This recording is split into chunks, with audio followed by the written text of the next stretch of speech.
दोस्तों, प्रकृति का पर्यावरण साफ रखने के लिए जीव जंतु का बड़े ही महत्वपूर्ण भूमिका है। जैसे कि हाथी उसके खाए हुए फल का बीज पाचन तंत्र कमजोर होने मॉल के द्वारा खाए हुए फल का बीज बाहर आती है और उसी बीज से अनेक पेड़ पौधे उगते हैं। हिरन इम्पाला घास चरने वाले जीव को मारकर शेर की महत्वपूर्ण भूमिका है। मरे हुए जीव जंतु को खाकर पर्यावरण की साफ रखने के लिए लकड़बग्घा की बड़े ही योगदान है। दोस्तों, लकड़बग्घा फैलिफोमिया मांसाहारी प्राणियों का एक जीव वैज्ञानिक कुल है। इस कुल का वैज्ञानिक नाम हाइनिडाई है। इनका प्राकृतिक आवास एशिया और अफ्रीका के महाद्वीपों पर है। लकड़बग्घा की कुल 4 प्रजाति वर्तमान में जीवित है। इनमें धारीदार लकड़बग्घा, धब्बेदार लकड़बग्घा, भूरा लकड़बग्घा और कीटभक्षी लकड़बग्घा आता है। धारीदार लकड़बग्घा की प्रजाति की संख्या सबसे ज्यादा है। अफ्रीका और एशिया महाद्वीप में यह बहुतायत से पाया जाता है। भूरे लकड़बग्घा केवल अफ्रीका के सीमित इलाकों में पाए जाते हैं। भूरे लकड़बग्घा की प्रजाति की संख्या सबसे कम होती है। लकड़बग्घों के पिछले पैर छोटे होते हैं, जिससे उनकी पीठ झुकी हुई दिखती है। यह अनुकूलन उन्हें महान धैर्यवान धावक और निपुण शिकारी बनाता है। लकड़बग्घे के अगले पैर लंबे होते हैं और शिकार को टुकड़े टुकड़े करने और ले जाने के लिए शक्तिशाली गर्दन और कंधे होते हैं। लकड़बग्घा विचित्र जंगली प्राणी है। वह विभिन्न प्रकार की बोलियां बोलता है। उसका ठहाका बहुत प्रसिद्ध है। आमतौर पर अच्छा भोजन पाकर वह अचानक ही जोर से ठहाका लगाता है। वन विशेषज्ञ मैथ्यूज ने लिखा है, हरिद्वार के वनों में मैंने लकड़बग्घे के ठहाके बहुत सुने हैं। चांदनी रात में वनों में ये ऐसे अट्टहास करते हैं जैसे कोई पागल आपे से बाहर होकर बार बार हंस रहा हो। लकड़बग्घे की एक ध्वनि इस प्रकार निकलती है जैसे कोई मनुष्य हंस रहा हो। उसकी याद है मनुष्य के हंसी के समान लगती है, इसलिए चित्तीदार लकड़बग्घे को लाफिंग हाइना भी बोला जाता है। वनों में पर्यावरण की रक्षा में लकड़बग्घे का बहुत योगदान है। ये वनों के चक्कर लगाते रहते हैं। बीमारी से मरे जानवरों को शिकारी पशु नहीं खाते, परंतु ये बड़े सफाई से उन्हें चट कर जाते हैं। बाघ जाति के जानवर अपने शिकार का कुछ भाग खाते हैं और कुछ सड़ने के लिए छोड़ देते हैं। उस बदबूदार मांस का भक्षण लकड़बग्घे करते हैं।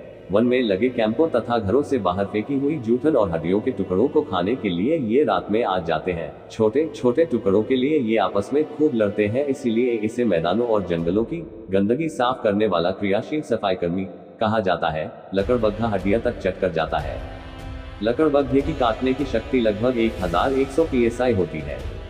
लकड़बग्घे झुंड में रहते हैं। शक्तिशाली जबड़े और विशेष दांत होते हैं जो हड्डी को काट सकते हैं। उनका कुशल पाचन तंत्र लकड़बग्घे को त्वचा, खुर, स्नायु बंधन, सींग, बाल और हड्डियों सहित पूरे शवों को चैक कर जाते ही। कुछ वर्ष पहले भारत में इनकी संख्या काफी कम हो चुकी थी, क्योंकि अक्सर किसान इनके मारे मवेशियों पर जहर छिड़क दिया करते थे, जिससे इनकी मौत हो जाती थी। परंतु हाल के वर्षों में संरक्षण के प्रयासों से भारत के पश्चिमी घाट के जंगलों में लकड़बग्घों की संख्या में वृद्धि दर्ज की गई है। हालांकि लकड़बग्घे बड़े कुत्तों की तरह दिखते हैं, लेकिन वास्तव में वे शेर और बाघ जैसी बिल्लियों के समान होते हैं।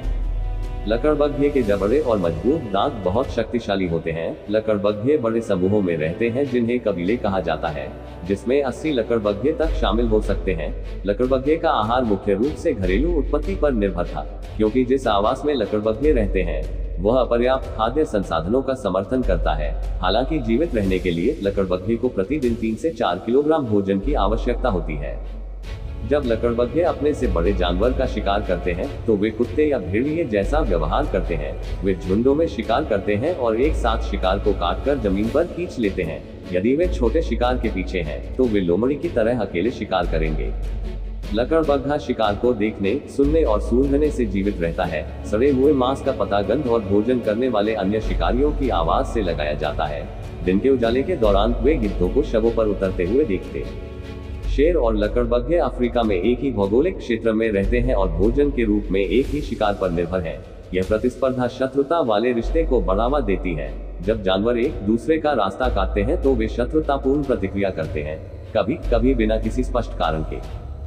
करीब 3 महीने की गर्भावस्था के बाद मादा लकड़बग्घा 2 से 4 बच्चों को जन्म देती है। समूह के अन्य जानवर बच्चे के लिए भोजन का प्रबंध करते हैं। बच्चा 6 माह तक मां का दूध पीता है। जब लकड़बग्घा अपने बच्चे को जन्म देती है तब उसकी आंखें लगभग 9 दिन तक बंद ही रहती है। उसके पश्चात ही उनकी आंखें खुलती हैं। लकड़बग्घे को यदि किसी मरे हुए जानवर का बदबू उनके नाक तक पहुंचता है तो वह उसे खाने के लिए वहां से तुरंत निकल पड़ते हैं और यह झुंड में उस जानवर को खाने के लिए जुटते हैं और जब तक उसे पूरी तरह से खाकर खत्म नहीं कर देते तब तक यह उस स्थान से और कहीं नहीं जाते। जंगल की दुनिया का एक क्लिप सोशल मीडिया पर खूब देखा जा रहा है, जिसे लोग असल जिंदगी से भी जोड़कर देख रहे हैं। दरअसल मेहनत कोई करता है, फल कोई और लेकर जाता है। इस वीडियो को देखकर शायद आपको असल जिंदगी के लकड़बग्घे याद आ जाएं। यह दृश्य मसाई मारा नेशनल रिजर्व में फिल्माया गया, जो केन्या और तंजानिया की सीमा पर स्थित है। एक तेंदुआ इम्पाला का शिकार करके उसे पेड़ पर लेकर जाता है। इतने में एक लकड़बग्घा उसे देख लेता है। लकड़बग्घा तेंदुए की मेहनत का आधा हिस्सा छीनने के लिए अपनी पूरी जान लगा देता है, जिसका कुछ हिस्सा पेड़ से नीचे झूल रहा है। एक लकड़बग्घा उस हिस्से को पकड़कर अपनी तरफ खींचने लगता है। कुछ देर की मशक्कत के बाद इम्पाला का एक हिस्सा फटकर नीचे आने लगता है, जिसे लकड़बग्घा अपने साथ ले जाता है, जबकि एक भाग तेंदुए के पास रहता है। कुल मिलाकर लकड़बग्घा तेंदुए से उसका आधा शिकार छीनने में कामयाब रहा। शेर को मौका मिलता है तो लकड़बग्घे को मार देता है, और दूसरी तरफ यह खूंखार जानवर दांव मिलने पर शेर के बच्चों को नहीं छोड़ता। कुल मिलाकर इस तरह से पारिस्थितिक संतुलन साधा जाता है। किसी चीते या लकड़बग्घे को मारने के बाद शेर उसे खाता नहीं है, क्योंकि चीता या लकड़बग्घा उसके लिए खाना नहीं है। लकड़बग्घे के लिए मांग में रहने का व्यवहार प्रजनन और उत्तरजीविता रणनीति का एक महत्वपूर्ण हिस्सा होता है। ये जानवर अक्सर अपने निवास स्थान को शेर और बाघ जैसे बड़े मांसाहारियों के साथ भी साझा करने से पीछे नहीं हटते हैं। वीडियो देखने के लिए आपका बहुत बहुत धन्यवाद।